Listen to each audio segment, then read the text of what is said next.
आज इस वीडियो में हम समझेंगे share issued for consideration other cash. Share issued other than cash कब इशू होंगे? जब हम कोई एसेट्स या परचेज़ करते हैं या कोई हम बिज़नेस को परचेज़ करते हैं, इसी केस में, या कोई हम ऐसी सर्विसेज देते हैं जिसकी पेमेंट हम कैश फॉर्म में यानी बैंक के थ्रू ना करके हम शेयर इशू कर देते हैं। कंपनी उनको शेयर इशू कर देती है और तब ये शेयर कहलाता है share issued for consideration other than cash. अब सपोज़ मान लीजिए हमने कोई एसेट्स परचेज़ करी और या हमने कोई बिज़नेस का टेक ओवर किया, तब जो है इस प्रकार से ये शेयर इशू होंगे। तो अब हम समझते हैं कि जब हम कोई एसेट्स परचेज़ करते हैं तो किस प्रकार से एंट्रियाँ होंगी। उसकी एंट्री होगी सन्ड्री एसेट्स अकाउंट डेबिट हो जाएगा। जो भी हम एसेट्स परचेज़ करेंगे इंडिविजुअली, जो भी एसेट होगी उसको हम इंडिविजुअली दिखाएंगे। जैसे मशीन्स हो गई, स्टॉक हो गया और आपका सन्ड्री ट्रेडर्स की वैल्यू हो गई, कार्स हो गई, व्हीकल्स हो गई। इस प्रकार जो भी एसेट्स आएगी, जो भी एसेट्स होगी उसका सन्ड्री एसेट्स अकाउंट डेबिट हो जाएगा टू वेंडर अकाउंट। हम वेंडर को जिसको पेमेंट करनी है उसको क्रेडिट कर देंगे। और इसी प्रकार से जब हम कोई बिज़नेस परचेज़ करेंगे तब उसकी एंट्री करेंगे सन्ड्री एसेट्स, यानी जो भी एसेट्स आएगी इंडिविजुअली दिखाएंगे उसको।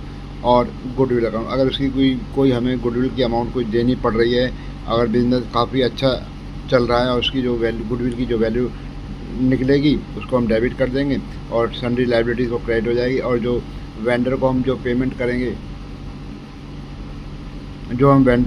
करेंगे वो हम यहाँ पर उसको अमाउंट से क्रेडिट हो जाएगा। और टू जो बचेगा कैपिटल रिजर्व, यहाँ पर कैपिटल रिजर्व तब आएगा जब हमें एसेट्स को लेने पर प्रॉफिट हो रहा है। अगर हम एसेट्स माइनस लायबिलिटीज़ जो है हम पेमेंट कम कर रहे हैं और हमारे पास एसेट ज़्यादा आ रही हैं तो ये हमारा प्रॉफिट हो जाएगा। अगर हम एसेट्स कम ले रहे हैं और पेमेंट ज़्यादा कर रहे हैं तो वो अमाउंट गुडविल का जुड़ जाएगा। वो एक तरह से हमें गुडविल का पैसा माना जाएगा वो। और इसकी जो एंट्रियाँ होंगी वो इस प्रकार से होंगी: vendor account debit to share capital account.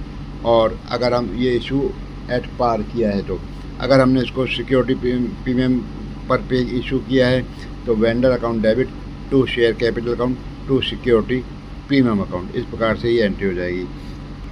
अगर हमने कोई सर्विसेज दी हैं जैसे issue of share to promoters, तो इनकॉर्पोरेशन एक्सपेंसेस जो पेड किए इसकी एंट्री हो जाएगी इनकॉर्पोरेशन एक्सपेंसेस या प्रिलिमिनरी एक्सपेंसेस टू प्रमोटर और promoter to share capital account. इस प्रकार से एंट्री हो जाएगी।